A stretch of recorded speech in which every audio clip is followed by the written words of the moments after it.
people looking to retire here soon, it looks like. Getting excited for the big day. So I've got to call out one guy in the audience, and he's up front right here. So this is my one of my buddies from growing up. So we actually went to school together, went to high school together, played basketball together. This is Brandon, and he's one of my buddies. So I've got a tough critique in the crowd here because after I leave here, he's going to tell me all the things I did wrong. So can you guys help me, be engaged and get some good energy so we can have some fun here today. So real quick here, I normally have Mindy do an introduction here. I'll just go ahead and fill you in if I get past it here. Hey everybody, my name is Schmitz, and I am a media. I'll just go ahead and play it here. Well, maybe not. Yeah, go ahead and play it. We'll just play it real quick. So, 1 minute. Hey everybody, my name is Mindy Director. I'm a media host for Peak Retirement Planning. I really enjoy hosting Peak on TV and also on the radio, helping our community be more aware of how they can help you. I want to share a few housekeeping items for tonight. First of all, we do these workshops for nonprofit organizations all across the city to help those in or near retirement, which means there's no steak dinner in front of you, so we're not trying to sell you anything. That's a good thing, right? These nonprofit organizations encourage us to offer you all a discovery session if you want further help at absolutely no cost. This gives you the ability to get an analysis of your current plan and make sure you are set up for success. We consider today part 1 of the workshop to open your eyes and give general information since we do not know your exact and specific situation. Coming to see us? Well, that'd be part 2 of the workshop to get more specific help so you do not feel overwhelmed preparing for retirement. Please save all your questions for the very end. Write those down as they come up and we will have plenty of time to cover all of them at the very end. Now, before we begin the presentation, let me share with you what I think about Peak Retirement. I've known the company for years, especially the people inside it. That's why I trust even my own family to work with Peak Retirement Planning. Now, after all that, I only have one ask for you tonight. Make sure you laugh at all of our jokes. We are going to keep it light and fun just for you. Enjoy the workshop, everybody. All right, does anyone know this guy? I think he's a pretty popular figure around here, right? This guy right here. So obviously that's Mr. Mack. So Mr. Mack I've had the pleasure of having him as my mentor for almost the last decade. And it's been an incredible experience. If anyone knows him, he's one of the best leaders out there possible. Everyone loves working with him. He's done incredible things here at DLA specifically. And then anyone know this lady here? If so, I apologize if she gave you a hard time while she was working here. That is my mother, and she also worked with us at Peak Retirement Planning, so you probably saw her out there. So, fun story. She actually took early retirement to help me start Peak Retirement Planning, and so it's really awesome to see where we've went from just me and her to now over 70 team members. And so it's been a real fun experience working with my mom, but a lot of people ask me, what's it like working with your mom? You know what I tell them? I said, she's been my assistant all my life, so nothing's changed, right? So it's pretty fun. And she gets to tell me what to do continually, so that has never changed. But anyways, we've got a strong connection with federal employees. We absolutely love serving you all. For those who don't know, we have a huge YouTube presence on pension planning. So if any of you are looking for additional content, this is what we do. We have articles in Kiplinger, so just make sure you look for more of that information. And we're certainly glad to help you all here today. So, I'll probably have you click here, Sarah, just to make sure it's a little lag. All right, so we're going to talk about the 5 pillars for federal employees. So, first one is pension planning. So, you're going to see with your pension, you're in a unique situation than other people. We're going to talk about that next. FEHB. Obviously, we know what all the acronyms stand for, so I can share a lot of acronyms, save us some time. Federal Employee Health Benefits, so your health insurance and retirement. We're going to talk about that. We're specifically going to talk about whether you should look at doing Medicare Part B or not. That's a question we get very frequently. So that will be a potential opportunity to save thousands of dollars in retirement. So pay attention to that one. FEGLI, obviously your life insurance. So that is one that a lot of people have questions on. Should I keep Part B? Should I do basic, 75% reduction? We're going to give you some more answers on that. And then we've got the TSP. Anyone here have a TSP? Yeah, maybe 1 or 2, 3 maybe? All right, everyone in here has a TSP. So we're going to talk about how to maximize your TSP. Should you do Roth traditional? we're going to give you all the tips there to make sure you're walking out of here with some valuable insight. So let's get moving there, Sarah. So the next one here, so I'll have you move slow here, Sarah. Oh, go back. All right, I didn't see it. What percentage of people don't have a pension in the U.S.? What percentage? You saw it. That 80% of people do not have a pension. 20% have a pension. So do you think your situation is a little unique? Very unique. Why do people not offer pensions nowadays?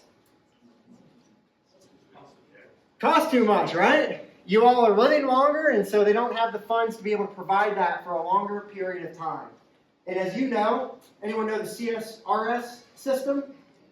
I know no one in here is CSRS, and I'm not asking you to raise your hand because I will tell your age very clearly. So my aunt was actually a retired CSRS employee, and so her pension is very hefty. She never goes home. She just travels all retirement. She doesn't even have a home base. She just travels nonstop.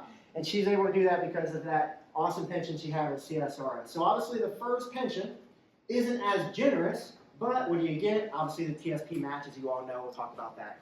All right, what about this stat? What percentage of people in the U.S. have $1 million or more saved? 2%? Some of you already cheated and saw it already. It's 10% of people have $1 million or more saved. And so understand, if you've been a diligent saver with that TSP in your outside retirement accounts, you're in a very unique situation. And then this is a crowd of people we talk about often, is those with pensions and a diligent saver. So we'll talk about that here as well. And then what percentage of the U.S. is federal employees? No idea? So you guys are going to learn something here today. So go ahead there, Sarah. So 1.7%. So what we're going to talk about today, when I'm out educating other employers and other people, we're not talking about this stuff because it only applies to a certain group of people. And so understand that all the content we have today is going to be tailored towards you all in this unique situation. And this is why I wrote a book about the 2% Club. Paul, you read this, the 2% Club, right? It's a fun book, right? So if you all are looking for more information, this is an awesome book. Talks about pension planning for those who have been diligent savers, talking about how unique this situation is. So we're going to open this book today and share some of the concepts. Right there. And then here's some of the resources that we had I talked about earlier. So we have a YouTube channel where we talk about pensions specifically. This video specifically is getting close to, it has 900,000 views right now. And so anything you're looking for on content, if you just search it, I'm looking for help with federal benefits. I'm looking for help on RMD, Social Security. That is a great resource to just get tailored content to what your pain is. So feel free to use that as a resource. And then obviously we're on TV. Has anyone seen us on TV before? So we're on all the stations there. We're doing a lot of segments. We have a lot of fun with that. And then I also am featured in Kiplinger. So I get featured to write 2 articles a month there. And I'm part of their Kiplinger Advisor Intel group. So we get millions of views of people reading our articles. And again, they're mainly pension articles. Here are 3 of the topics that we've done. If you have a pension, smart tax planning should start now. We'll talk about that today. 5 things federal employees should know for retirement. Well, that's what we're talking about today specifically. And then should you take a survivor option on your pension? That's one we'll talk about here today as well. There's articles out there as you leave that you can get as well if you're looking for more information on those topics. So here's a question for you all. How much is your pension worth? How much is your FERS pension worth? I know what you're going to say. You're going to tell me a monthly amount. I get $5,000 a month. How much is that worth? Is that a good thing? Is that okay? What do you all think? Is that a good benefit to have? Yeah, right? There's a study out there that says if you have guaranteed income in retirement, you will be happier. Do you all think that's true? Yes. I would say that's very true. Now, let's talk through this concept. So if you have $50,000 a year, your pension, let's say it's $5,000 a month, or close to it, over 20 years, how much does that equal? They didn't know, Brian, they didn't know they had to do math today. That equals $1 million. Have you ever thought of yourself as a millionaire? Maybe you don't have $1 million saved. Maybe all you have is this pension and Social Security. This is a really good benefit to have. Has anyone ever convinced you of that? If not, I hope I can do that today. And this is what we call, Sarah, if you want to go to the next slide, is a Midwestern millionaire. Hardworking, frugal, diligent savers who lived a life of service and they never made $1 million a year. Does anyone in the room make $1 million a year here as a federal employee? I didn't want to make this personal, I was just curious, you know? But what have you done? You've put in your work, you've been loyal to a company, and because of that, you're going to be rewarded with this pension, which is very generous, and as I've been saying, very unique. So, Sarah, can you plug that in there? Doesn't it look pretty good? So I'm from a small rural community. Anyone know where Carroll is? So Brandon and I went to Bloom Carroll High School, and there's a lot of farmland around there. And there's one traffic light. And often when I ask people, you know, when they ask, like, you know, about Carroll, I say, it's one traffic light, sometimes it works. You know, not all the time, sometimes. And there's a lot of farmland out there. And so coming from a rural community, you know, Brandon and I know, like, we just know hardworking people. And I was always taught growing up, look people in the eye, shake their hand, get the job done. And that's what you all have done over all these years to get to this position. So let's start off with talking about this FERS pension. So a few tips here that I want to make sure you understand.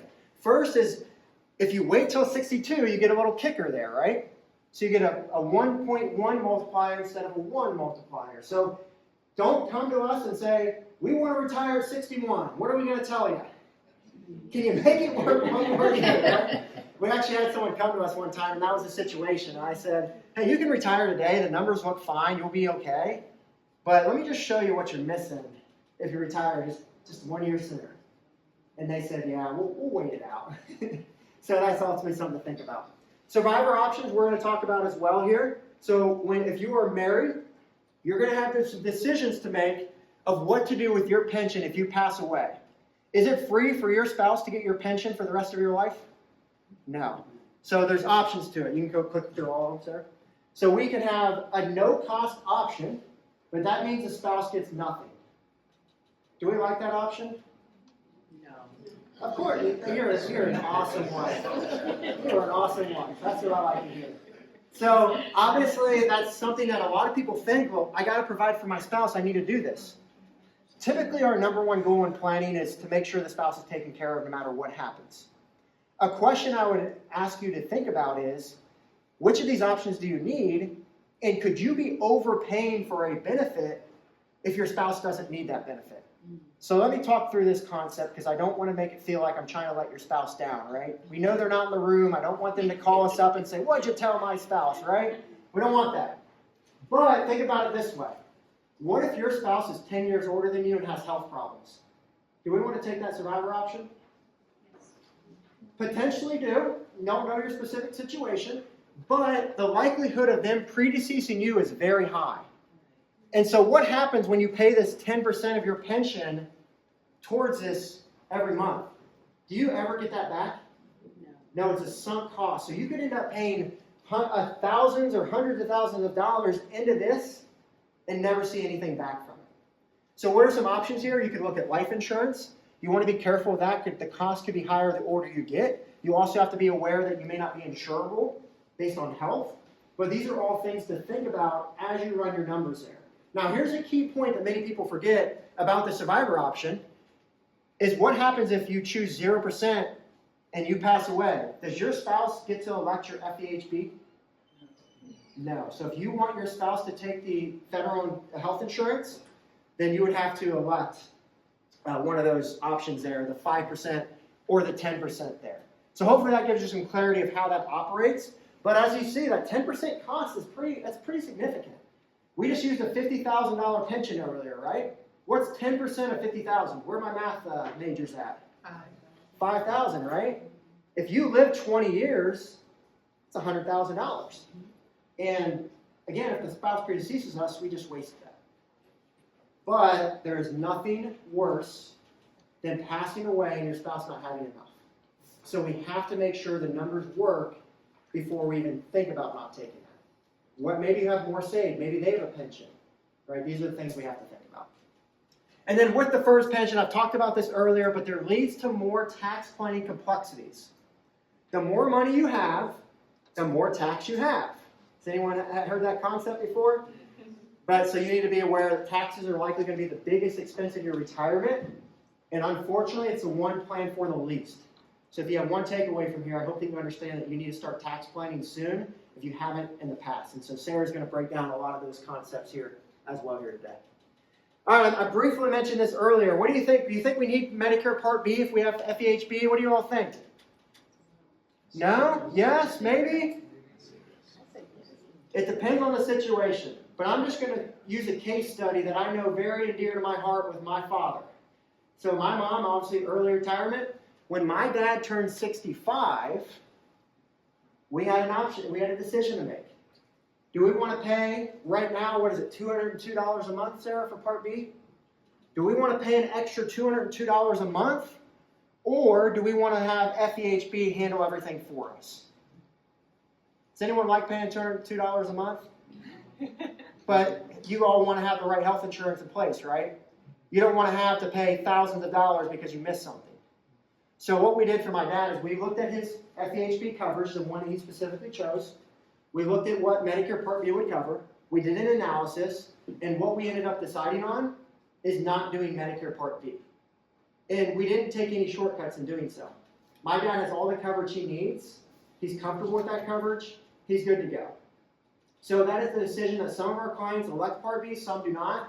It really is going to depend on your situation, but I want to open your eyes to know that this could be a great option to save a lot of money in retirement. Just don't shortcut it, right? So what would I recommend? Find a Medicare expert that understands it very well, and someone who understands federal employee benefits really well also.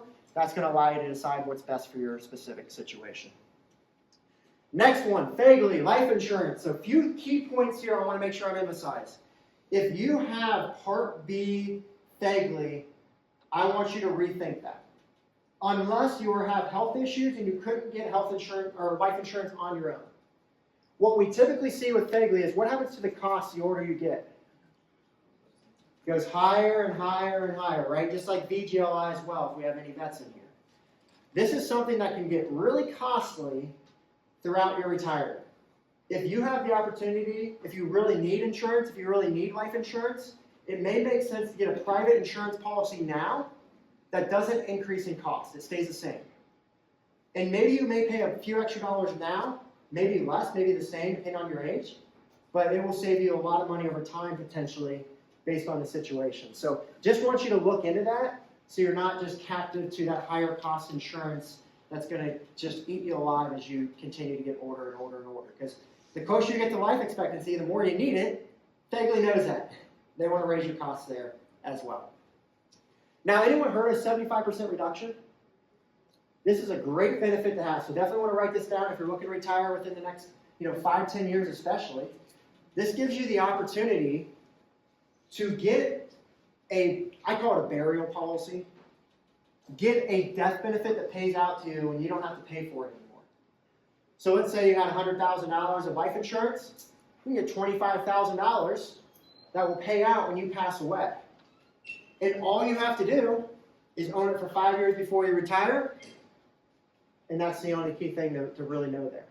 But if you have gone without doing, and this is for basic coverage, to over-communicate that. If you have basic coverage in place when you retire, you can continue that for not having to pay and get 25% of it for the rest of your life. So big benefit to have. I know my mom personally did that. Make sure you do that. A lot of people miss that when filling out their papers for retirement specifically. All right, TSP. Sarah, I think nobody said they had this, so you want to skip this one? Yeah, go ahead. Okay. All right, let's talk about it. So obviously you all know you get a 5% match. Is it ever okay to not do the match? You guys are trained well. This is 100% rate of return if you put money in here. So some people come to us and may say, hey, I've got debt. Should I still do the match? What do you all think? Yes. Yes. The debt may be at 10%. Maybe it's even at 20%. Well, if we put the money towards the debt, we only get a 20% rate of return technically. If we put it towards this, we get 100. I'll put my money here, right? Now, once we meet this, okay, maybe then we go pay off the debt in other areas, right? But this is definitely something we want to take advantage of. Should we do Roth or traditional? Sarah, I don't know why we're presenting these. They got this, right? Yeah. We just pull these guys up and let them teach each other, right? Put them in a circle. So this one is going to depend on your situation. Sarah's going to give you a really clear picture of this concept to hopefully help you better decide walking out of here what you should specifically look to be doing. But a lot of people are looking at doing Roth now. And one big reason is because what I call taxes are on sale, right? So my mom out there, she absolutely loves blueberries. I'm getting ahead of your story here, Sarah. She loves blueberries. So when my mom goes to the store and she sees blueberries on sale, what do you think she does? Just a couple? You know my mom, right? I mean, she's super frugal, came from a family of 7 kids, you know. She was taught to preserve what you have, right? And so I go over to my mom's house and open up the freezer, and all these blueberries are just sitting there. I'm like, Mom, why do you have 50 pints of blueberries in the freezer? What did she say? They were on sale. And she puts them in her smoothie and she loves them, right? And so that's what the concept is with taxes right now. They're on sale. So maybe it's time to do the Roth so that moving forward, all of that growth is tax-free. So that's a concept we'll break down with you here today. Anyone heard of the Roth conversion idea that you all have at TSP? You shot your hand up fast. Pretty good opportunity, right? Really good opportunity. And so this is something that I would highly encourage for people to look into to see if it makes sense for your situation. There is some stipulations you have to be aware of as far as withholding taxes and things like that. It's not a simple and easy way to convert, but it is something that is definitely worthwhile to look into. And then obviously you know your 5 investment options. G, F, S, C, and I, and then also the life cycle funds. If you're DIYing your retirement, it may make sense just to do the life cycle fund just so you don't make any mistakes, but we don't typically recommend people to do that. We look for people to get tailored advice on those 5 funds, to use those specifically within their plan to meet what their goals are moving forward. I don't want a cookie cutter life cycle fund is what I typically advise people of. But if you're not willing to get help, or you don't want to look to get help, you don't want to worry about it, I would challenge you on that thought. But if that's the case, life cycle can be a good option to just set it and let it go there. And service withdrawals. Anyone heard of this one? Sarah, it looks like the entire audience, everyone is way younger than 59 and a half. Am I right? I don't think anyone can. Yeah, I don't think anyone can do this. Everyone's under like 40 here, right? You're right. So this is an opportunity when you reach 59 and a half, but are still working. I would highly recommend you write this one down if you are reaching this point or close to this point. This is where you can move your TSP to an IRA. Why would we want to do this? Go ahead. You have more options. More investment options is one of the main reasons why. For example, in your TSP, we only have 5 investment options. Anyone know how many investment options in an IRA? Unlimited, right? And so you're now going to have better options. Let me give you a prime example. Does anyone know what the G fund is yielding right now? What percentage? What interest rate? 1.5. What'd you say? 1.5. 1.5. I think it's more than that right now. It was at one point. I think it's closer to 3%, 3.5% probably. You can find vehicles out there on the marketplace today, if you're just looking for principal protection fixed rate, for upwards of 5%. So you can find a better return because you have more options to choose from. You can go into the entire marketplace and shop out the best rates. So just be aware of that. And Vanguard has a study too. Another reason people like moving it out of TSP is to get professional guidance. So you're probably thinking, well, I don't know what to do. You said unlimited options, Joe. You act like I'm a certified financial planner. I don't know what to do. Well, that's where a lot of people get help from a team so that they can help them make decisions. Vanguard did a study. Working with a professional investment management team, you'll typically do 1 to 3% better than DIYing it on your own. So highly recommend you look for a team, especially if you're hearing some of the concepts here and you're maybe a little nervous or you're not sure if you're making the right decisions. One of the biggest concerns we hear from people, does anyone guess? We said running out of money earlier. What's another concern that people have in retirement? Yeah, running out, not having enough. And then also they say, I don't know what I don't know. And so oftentimes there's these roadblocks or these landmines that they don't know are there until they hit it. And a lot of people want to be proactive and get ahead of it. And so that's one option you have with that in-service withdrawal. So highly recommend. There's some other benefits too, but those are the main ones. Is there a limit? Go ahead. I'm sorry. You're fine. Go ahead. To the withdrawals. Yeah. Is there a limit to how much you can withdraw? You can do the full thing within it. What would happen, let me explain this further. So in-service withdrawal, if you're still working, you can still contribute to the match.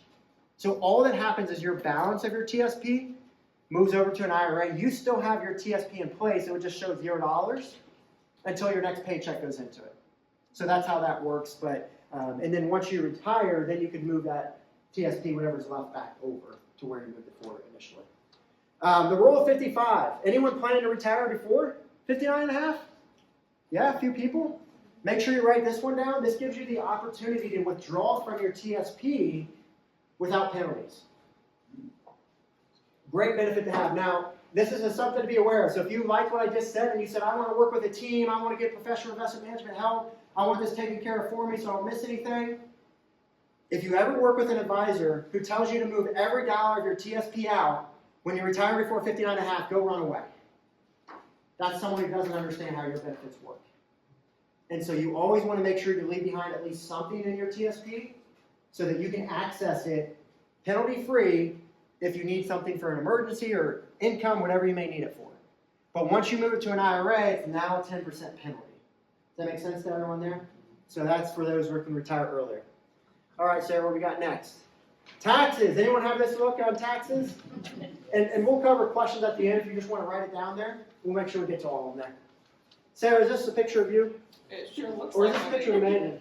I think we'll go with Megan. Megan's back there. Megan works with us as well. So, and also, if Megan gives you a hard time, also just, I apologize in advance. She gives me a hard time a lot, right, Sarah? Yeah. So, anyway, Sarah, let's take it away. Let's talk about some taxes. Absolutely. I think they said they love taxes. Yeah. Anyone here love paying their taxes? Wow, I'm shocked. Shocked that no one raised their hands. My brother, his birthday is actually April 15th, so we used to tease him all the time growing up. We're like, man, Mom and Dad had to pay taxes and they had to have your birthday on the same day. They probably look at it as a blessing. But we're going to open up this book here on, Joe, if you want to click on the next one here, with the I Hate Taxes book. So we talked about the 2% Club, but we're also going to talk about taxes. I do have to preface, we don't hate all taxes. Many of you guys, your income is from taxpayer dollars, right? So we don't hate every tax.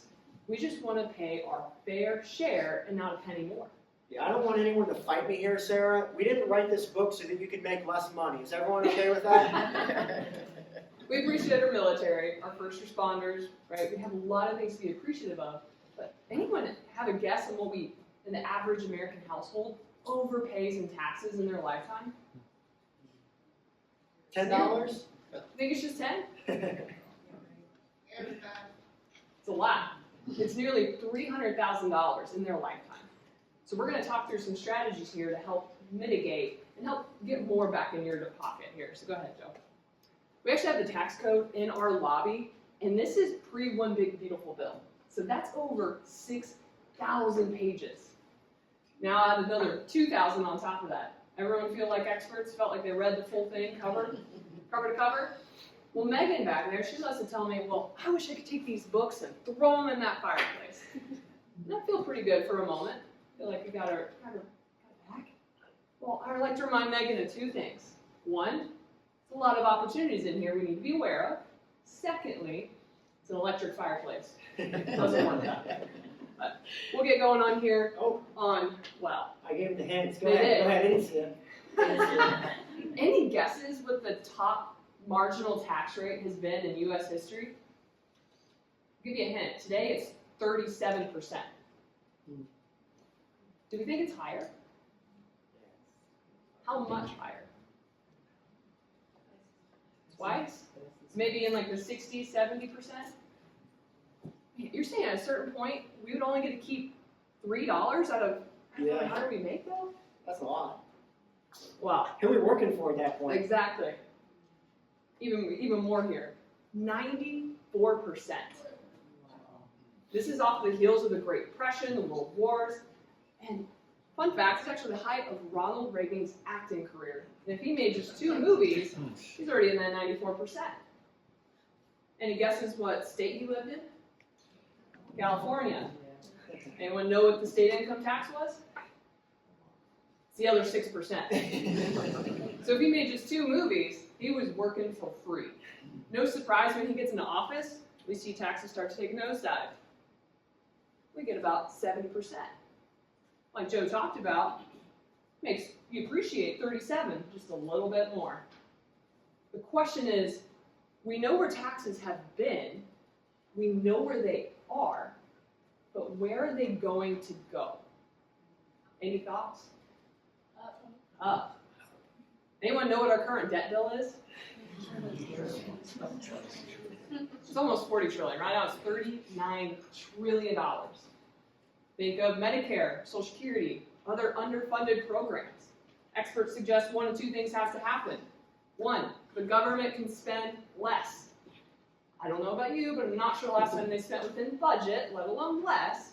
So the other option that experts suggest is the more likely case is we'll have to increase taxes.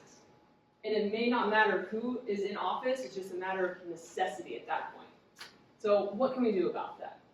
Well, Joe gave a little bit of a preface here, but I'll tell you.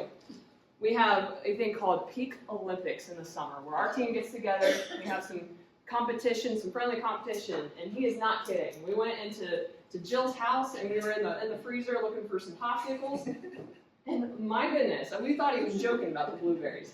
She does stock up, because we are in what's known as a tax sale. Anyone here frugal? Anyone like my crazy mom? Yeah? You were proud about that one. Maybe you see gas prices are low, you pull over, make sure you fill up, Yeah. right? So we want to take advantage of that opportunity.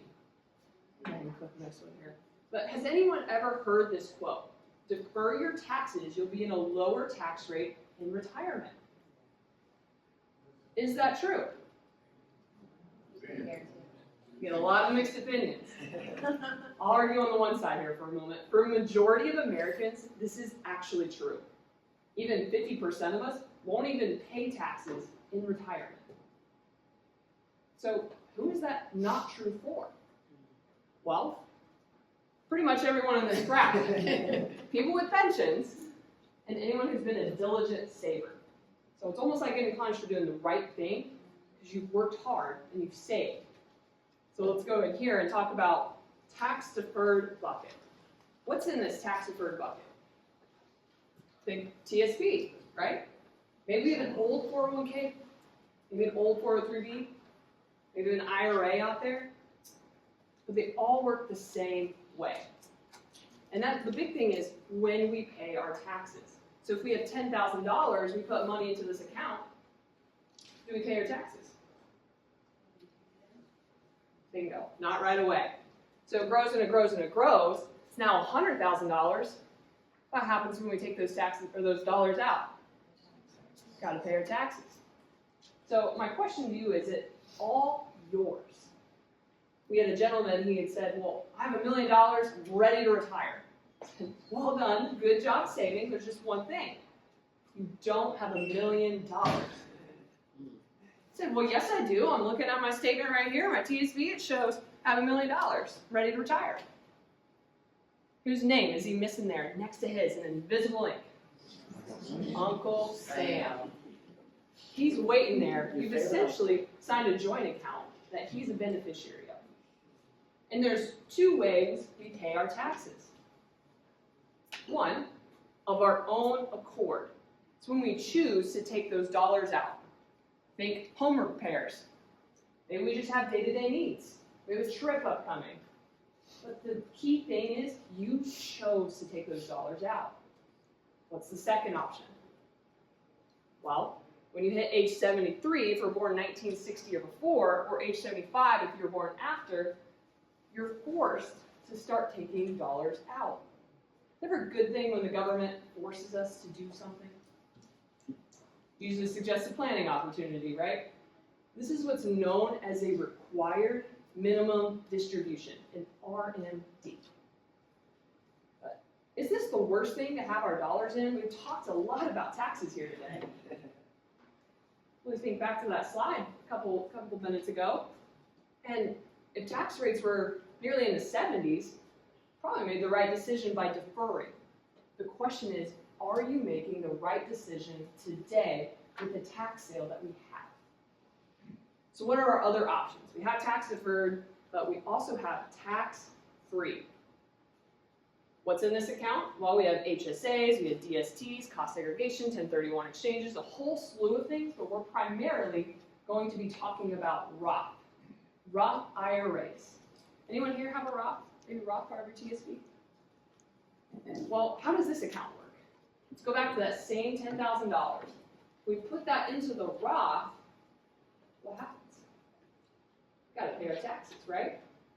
If it grows and it grows and it grows, it's now $100,000. What happens when we pull those dollars out? Tax-free. So if we had a magic wand, where would we want all of our dollars at? Tax-free, right? But where do we have most of our dollars? Tax deferred. We collectively, like Joe said, as Americans have about $30 trillion here in tax deferred, and only 1 to 2 over here in tax free. But why is that the case? Well, Roth just simply hasn't been around forever. Didn't come out until the 90s, wasn't even part of employer plans, or even TSP until the 2000s. And it hasn't become even just a popular choice until up to a few years ago. Now, what we're going to talk about is a strategy that we use with a majority of our clients. We touched on it earlier, but highly suggest again that you take a look at this for your situation to see if it makes sense. It's called a Roth conversion. That is when you take dollars from tax deferred and you move it to tax free. Highly recommend you write this one down. This is a good, most of our clients are doing this right now, I would say. Can save you hundreds of thousands of dollars if done the right way, especially if you've been a diligent saver. So great opportunity. Is it as simple as moving it? Is it easy? We gotta pay our taxes, right? Do we want to pay our taxes? No. Do you want to go to jail? Man, tough crowd. Tough crowd. But we want to look at this at paying our taxes at the most opportune time, at the most opportune rate. So we're going to break this down even further.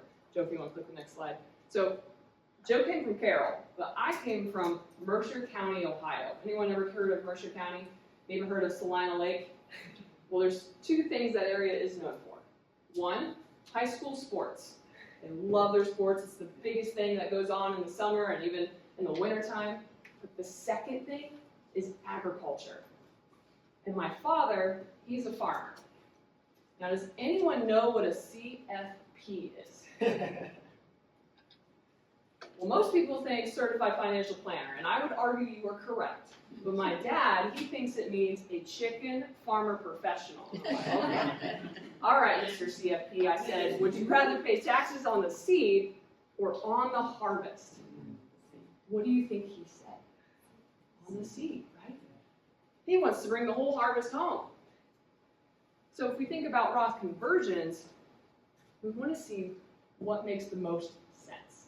And if we go back to that tax deferred bucket, who do Roth conversions even make sense for? Well, if we have $500,000 or less in this tax deferred, they typically don't make sense. Now, why is that? Our withdrawals are going to be small enough that we can stay in some lower tax brackets. We also have a really healthy standard deduction. Right now, it's over $32,000 if we're married, half that if we're single. So we have a lot of opportunity there. If we have $500,000 to $1 million, it starts to make a lot of sense, especially since we have a pension, other fixed income. If we have $1 million or more, Joe, is at 90, 95%? Nearly non-negotiable. In this crowd are doing Roth conversions because they're always going to find themselves in a higher tax rate later in retirement. Now, how do we optimize conversions? Because you could do it all at once. Do we want to do that? Can. There's a couple things to look out for. Is 1, everyone thinks of tax rates, which absolutely, really important factor, because the more you convert, the more income you have. Irma. Anyone here ever heard of Aunt Irma? Least favorite aunt. You got Uncle Sam, and now you have Aunt Irma. Irma deals with Medicare. So when you think of Medicare, your premiums, like Joe talked about, those are based off of your income level, Irma. And when we turn it on at age 65, if we decide to go that way, we have to look out and say, well, what is that basis? If we choose FEHB, and we don't have Part B, it's less of a concern, but still something we look out for our federal employees if they decide to go the Medicare route. We also have to look at capital gains, because if we convert more, we could actually cause our capital gains taxes to be higher. Net investment income tax, A&T, But the big one that people often overlook are phasing in and out of different deductions. So the enhanced senior deduction, no one, like I said, is over 65, so don't have to worry about that. But we did see a lot of people accidentally phase themselves out of that deduction this past year because they over-converted. Main emphasis is just work with a professional, run your numbers, make sure you're optimizing that. But All right. we'll go ahead here and We'll go ahead and cover the next two concepts quickly, Sarah, just for time, so we can get everyone's questions addressed. I saw them diligently writing Writing down those questions, We that's can't right. let them leave without answering those. So we've got what we call the purpose of money conversation. And once we've saved our dollars, what can we do with it? What's the first one? Super easy. Spend it, right? And Have our day-to-day needs. Have those trips. Because you can't take it with you, right? We can gift it to thank kids, loved ones. We can gift it or give it to charities, churches, other organizations. But what's that last one? Taxes, right? And for most people, it's going to be a combination of all three. They want to keep taxes as small as possible so they can either have more in their pocket or they can give more to their kids, their loved ones, charities that they feel passionate about. Because ultimately, when we retire, we don't just retire from something, we retire to something. So what is that purpose that we want for our retirement? Like I said, can't take it with you. There's no U-Haul behind the hearse. We have that slide here next. Yep. And maybe this is some of our it's out. kids, well, on there, but we have a U-Haul behind the hearse, or there's no U-Haul behind the hearse. And if you are wanting to spend, you better get to it. Because if you don't fly first class, your kids probably will. yeah, one of the concerns we see is running out of money. But again, if you have a pension or a saver, your big fear now may be running out of life. How do you enjoy everything you've worked so hard for? So that's something we really want people to make sure they're aware of. Don't go through retirement just, I hope I have enough. Run your numbers, make sure you've got a plan, see what's possible. Now, this last concept we'll talk through here is one of the worst things in the tax code. It's called the widow's penalty. Anyone here ever heard the widow's penalty? Yeah. It's unfortunate. So, two key takeaways from this is one, what happens to Social Security when one spouse passes away? Anybody know? We lose one, right? We do get to keep the higher of the two. So we lose the smaller Social Security number. So we have less income. What's the second thing that happens? Bingo. We go from filing jointly to single. Our tax rates got a lot shorter, those brackets got a lot shorter, and our deduction got cut in half. So we're going to talk through a real example here of Bill and Jill, where I know it's a little hard to see for you in the back, so I'll shout it out. Bill's Social Security is coming in at $48,000. Jill's is half that at $24,000. We have their R&D, so that required amount that has to come out, and the pension, about $60,000. Their total tax bill is about $11,000, so $10,800. If Bill passes away, we lose Jill's Social Security, but we keep the R&D and the pension here. So we have less income, but what do we think happens to the tax bill? It's just $24,000 less of income. You still think it goes up? You got it spot on. It goes up by $6,000. So that's, like I said, $24,000 less in income, $6,000 more in taxes. That is a $30,000 penalty every single year for the rest of her life. So she's grieving the loss of her spouse, and she has to pay more. So we input just one strategy while they're both alive with the conversions, make a lot bigger difference here. So go ahead and click that one. So we have now Social Security coming in at that 48, stays the same, but now we have a lot more Roth dollars. What do we think happens to the tax bill? Goes down. Now, we think it's less than this one. The question is it less than the first one? That's some differing answers. Well, I'll tell you what, it's actually $4,800. It's a huge difference. Now, I will say we did not get to here from here by not paying our taxes. We still wanted to do it while both spouses are still alive. And this is a really important conversation for everyone in this room, whether you're single or married, because it will affect us all. Especially if we have that pension, and we'll have the higher income sources. So we'll look at what to do with this type of planning.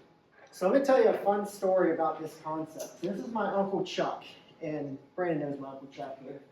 My Uncle Chuck wore overalls. We had a nice client appreciation event, and this guy shows up in overalls. Is that acceptable? What do you all think? Yeah? Well, you know what I said? I said, Uncle Chuck, you were the first client I had when I got into the financial planning industry. You trusted me with your life savings. I said, if it wasn't for you, there is no party. So you can wear whatever you want. Just make sure you wear something. So this is what he showed up with. But I was actually pretty excited because this picture was taken in June. He normally cuts them off right here. So we were doing pretty good that night. So I was pretty happy with my Uncle Chuck. But anyways, I showed this example because unfortunately this was the last picture I took of my Uncle Chuck. He actually passed away 6 months after this picture was taken. And so very unfortunate, but I do have a lot of good that can be shared with this story for you all to learn from. And so I was sitting there with my uncle and my aunt in December of 2023, and my uncle wasn't doing so well. And this was the last time that I spoke to him. And we were getting all the financials in order, making sure everything was structured the right way. And he said, Joe, there's 2 things I want you to know. The first one is always trust the young guy. And I'm like, Uncle Chuck, what do you mean? He goes, I trusted you when you knew nothing, and I'm grateful for where it's gotten me. He said, I retired and I didn't know what to do. I never studied financial planning. I was a plumber and pipe fitter. He said, I never made millions of dollars a year. I just knew how to save it. And now he was in a position where we just ran through all the numbers. He was in a great position, very grateful, very proud of the work that he has done for his family. His wife was staying home and they had 5 kids. True sacrifice to get to the level they were, to have him retire early as well. The second thing he said to me meant way more. The first was the best compliment I've ever personally received. The second one meant way more to me, though. He sat there, and he was crying. My aunt's crying, and of course I'm crying. And he points at my aunt, and he points at her for about 30 seconds, just trying to find the words. And he looked me right in the eyes, he said, whatever you do, make sure she's taken care of. And in his last breath and his last time, that's the thing that meant the most to him, is to make sure that his wife had a plan. So biggest advice here is make sure you have a plan in advance, but also make sure that you have a team to be there to help your spouse, because typically one spouse is more involved than the other. And so I told Uncle Chuck after hearing that, I said, well, here's the deal if you really love your wife that much. If you pass away today in December, you leave your wife with single tax brackets the entire year of 2024. I said, if you just make it a couple more weeks into 2024, your wife will have married filing jointly tax brackets, and that is all we need to complete this tax plan that we've been spending years building and getting to the place that we are now. Does anyone expect what my uncle did from that point? He made it to January, and that's all we needed to make sure my aunt was good to go. And so just the power of playing, the power of pulling everything together. But this guy is the absolute Midwestern millionaire. And so my hope is that you can have a plan and make sure you have all this in place. And that's what we call our 5 pillars. We talked about our 5 pillars of federal employees. Also the 5 pillars that you need in place too. Coming down this mountain in retirement is a lot different than coming up. If you want to go to the next slide. Make sure you have all these in place. We spent a lot of time on this tax planning pillar, because that is likely going to be the biggest expense for you. Next slide there. One litmus test we always like to give people whenever we speak is one, we're big fans of encouraging you to find a team that's fiduciary, that's going to act in your best interest, that's going to do this level of planning. One thing we always recommend too is that they have a one-stop shop. This is a really good litmus test if you have a team or looking for a team to make sure you're set up for success. Do they have the tax prep in-house? Do they help you facilitate estate planning? Are they helping you with those Medicare decisions when 65 comes? We would highly recommend you work with a team that does all this in one building. If not, it can get really confusing.